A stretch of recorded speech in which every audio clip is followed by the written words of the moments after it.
Another young Australian soldier shot dead in Afghanistan. Computer crash, thousands of Virgin Blue passengers left to queue.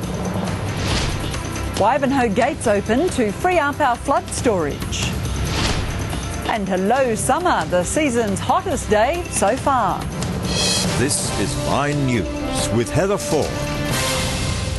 Good evening. Another young Australian has made the ultimate sacrifice in our nation's commitment to Afghanistan. 21-year-old soldier Jamie Larkin was shot dead when his patrol came under attack from the Taliban.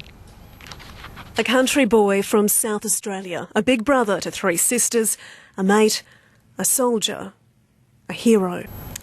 Thousands of travel plans were disrupted for Virgin Blue passengers this morning when the airline's check-in system went into meltdown. 30 flights were delayed around the country in another PR shocker for the company.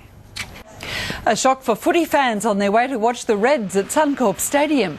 A unit complex opposite the Caxton Hotel caught fire.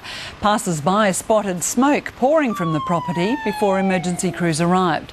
No one was hurt, but the building has been badly damaged, and it's not yet known what started the blaze.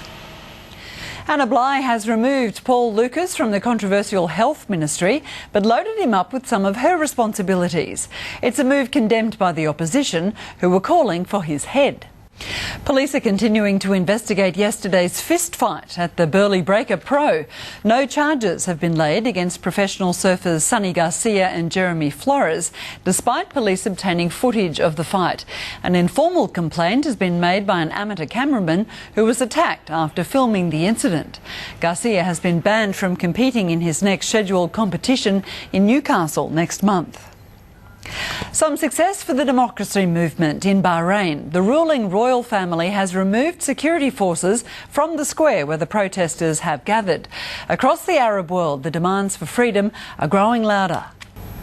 It's been a scorcher of a day around the southeast. In fact, it was the hottest day all summer.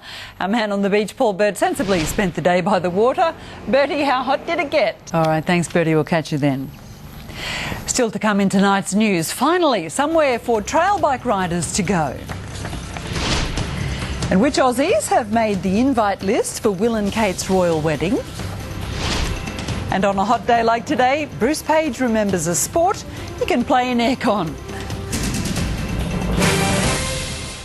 News, simulcast on River 949, every night at 6. The Southeast's first trail bike hub is expected to be up and running later this year. Local and state governments have pitched in for the project at Wyalong near Beaudesert to take rogue riders off suburban streets.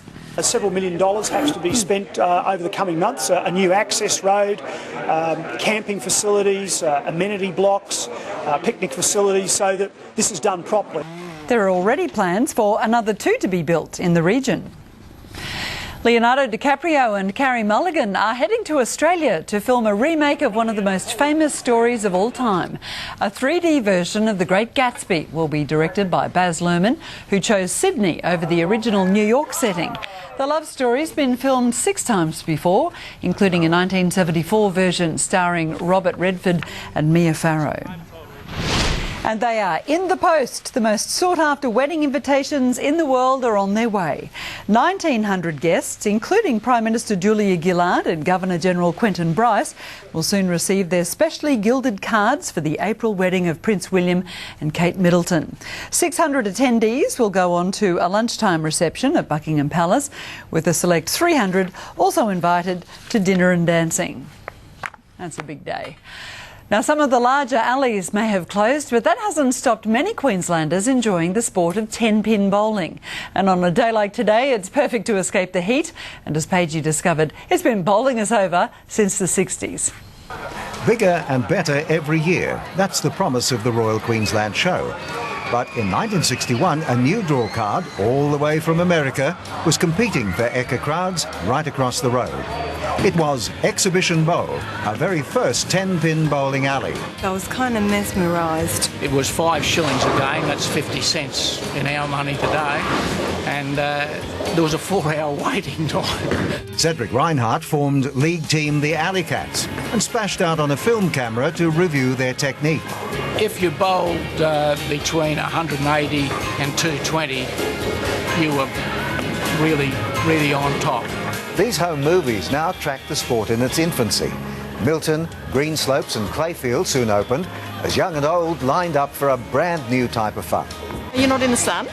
Perfect, for people who, like me, are fair. You don't want to be out in the sun. They used to have a nursery for the children of the young mothers, like we used to be.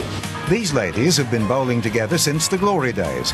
First at Milton, when the complex scoring was calculated manually. If you get 3 strikes in a row, then that's 30 points on the first score. But they've also fallen victim to bowling's decline. Their league relocated here to Kedron after Milton closed.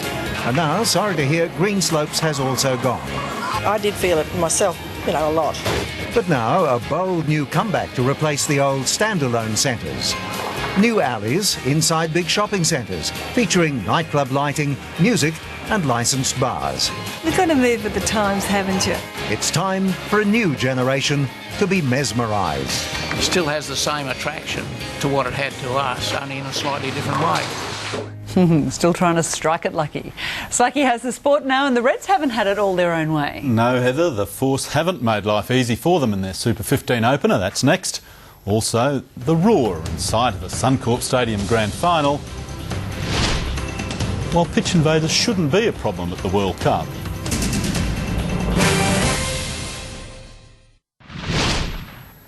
The Cowboys' trip to Alice Springs has been an experience. They were stuck in Darwin because of a cyclone. They were well beaten by the Broncos, also suffered a heavy injury toll. The Brisbane Roar looks set to host the A-League Grand Final at Suncorp Stadium after winning their major semi last night. The 2-0 win over the Mariners took their ever-increasing unbeaten streak to 26 matches. All his 21-20 to the Reds with 2 minutes to go. All right, a win's a win, no matter how narrow. Thanks, Andrew. Now, will this late summer heat continue? Paul Burt has the answer next.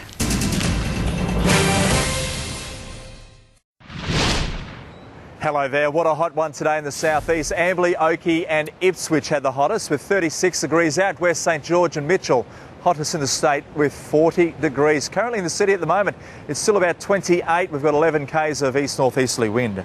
Hot temps across the entire southeast. 35.3 was the max in the city, 34.8 at the Gold Coast Seaway. Now it's the hottest since January last year. Satellite shows a lot of shower and thunderstorm activity across the southwestern parts of the state. Due to the surface trough, there's also some activity in the tropics and central interior. Now, charts shows that surface trough through southwestern parts of Queensland. Tropical cyclone R2 off Vanuatu is not posing any threat to Queensland as long as she stays on her southerly path. We all know that can change though. So tomorrow we'll see a fairly active thunderstorm period across the southeast as that coastal trough moves north. Expect gusty south-southeasterly winds to come through to develop later in the day with possible hail and damaging wind gusts associated with the change. Interstate, a few showers across most of the majors except in Adelaide, fine and 24. And Queensland shall be a warm one. Showers to the north, afternoon storm activity from Gladstone south to Maryborough. And another hot day ahead here in the southeast with afternoon storms. 32 for the sunny coast at Redcliffe and also Toowoomba. 35. Pretty hot up there, Caboolture and Ipswich. Not as hot as today out there. 24 to 31 for Logan and the Gold Coast. Boaties, moderate northerlies ahead of a 25 to 30 knot south-southeasterly change. Seas offshore rising to 3 metres. And in the city, expect a few showers. There is a high chance of heavy showers and thunderstorms later in the day as that southerly moves through. Top of 33 degrees. And looking ahead, showers till Thursday, fine Friday and over the weekend with a top of 31 degrees. Now, watch for those storms tomorrow afternoon. They will be coming through very quickly with possible hail and damaging winds. So take care of that. Back to you, Heather. All right, thanks, Paul. Hopefully they'll be very disappointing. And that's our news this Sunday. Hope you had a great weekend. Andrew and Melissa are back tomorrow. Good night. See you.